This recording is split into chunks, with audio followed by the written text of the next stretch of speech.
സമസ്തയിലെ ഭിന്നത തുടരുന്നു. മുഷാവറ യോഗത്തിനിടയിൽ സമസ്ത അധ്യക്ഷൻ ജിഫ്രി മുത്തുക്കോയ തങ്ങൾ ഇറങ്ങിപ്പോയെന്നത് അടിസ്ഥാനരഹിതമാണെന്ന സമസ്ത പ്രസ്താവന തള്ളി മുഷാവറ അംഗം ഡോക്ടർ ബഹാവുദ്ദീൻ നഖ്വി. കള്ളന്മാർ എന്ന് ഉമർ ഫൈസി പറഞ്ഞതിന് പിന്നാലെ ജിഫ്രി തങ്ങൾ യോഗത്തിൽ നിന്ന് ഇറങ്ങിപ്പോയി എന്ന് നഖ്വി ആവർത്തിച്ചു. സമസ്ത പ്രസ്താവന വസ്തുതയ്ക്കും യാഥാർത്ഥ്യത്തിനും നിരക്കാത്തതാണെന്നും നഖ്വി ഫേസ്ബുക്കിൽ കുറിച്ചു.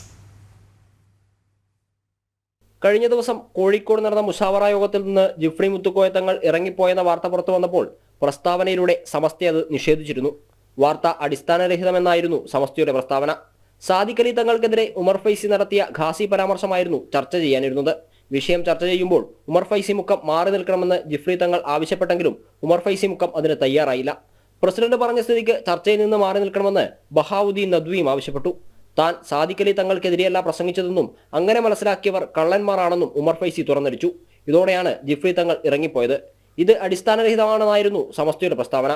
ഇതിനെതിരെയാണ് ഇപ്പോൾ പ്രതികരണവുമായി മുഷാവറ അംഗം ഡോക്ടർ ബഹാവുദ്ദീൻ നഖ്വി രംഗത്തെത്തിയത്. കള്ളന്മാരെന്ന് ഉമർ ഫൈസി പറഞ്ഞതിന് പിന്നാലെ ജിഫ്രി തങ്ങൾ യോഗത്തിൽ നിന്ന് ഇറങ്ങിപ്പോയി എന്ന് നഖ്വി ആവർത്തിച്ചു. സമസ്ത പ്രസ്താവനയ്ക്ക് വിരുദ്ധമായ വിശദീകരണം നൽകുന്നത് വസ്തുതയ്ക്കും യാഥാർത്ഥ്യത്തിനും നിരക്കാത്ത കാര്യം പ്രസിദ്ധീകരിക്കുന്നതിനോട് യോജിക്കാനാകാത്തതുകൊണ്ടാണെന്നും അദ്ദേഹം പറഞ്ഞു. കളവിനോട് സത്യവിശ്വാസി രാജിയാകരുതെന്നല്ലേ ഇസ്ലാമിക കൽപ്പന. കൈപ്പേറിയതാണെങ്കിലും സത്യം പറയണമെന്നാണ് തിരുനബി പഠിപ്പിച്ചതെന്നും നഖ്വി ഫേസ്ബുക്കിൽ കുറിച്ചു. എടവണ്ണപ്പാറയിൽ സാദിഖ് അലി തങ്ങളെയല്ല ഉമർ ഫൈസി വിമർശിച്ചതെങ്കിൽ ആർക്കെതിരെയായിരുന്നു പ്രസംഗമെന്നും അദ്ദേഹം ചോദിച്ചു.